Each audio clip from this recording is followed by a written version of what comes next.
তো hello guys, welcome back to my channel. তো দেখতেই পাচ্ছেন গেমে একটা নতুন একটা অসুবিধা হয়ে গেছে আর কি, প্রবলেম এসে গেছে। তো এইটা অত ভয় খাওয়ার কিছু নয়, এটা সার্ভারটা মাত্র ডাউন হয়েছে, ঠিক আছে? আই মিন মানে সার্ভারে হয়তো কিছু ওরা চেঞ্জ করছে। একই তো গ্লিচ চলছিল, এটা জাস্ট গ্লিচ, ঠিক আছে? অত চিন্তা করার কিছু নেই, আইডি ফাইডি ব্যান্ড হয় না। তো গাইস, অত ভেবে লাভ নেই।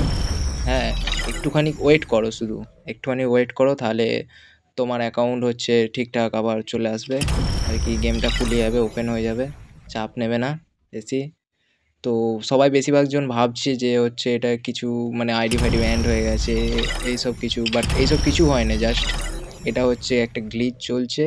খুব তাড়াতাড়ি এটা গেরিনা ঠিক করে ফেলবে, ঠিক আছে? তারপরেই আপনারা আপনার খেলতে পারবে।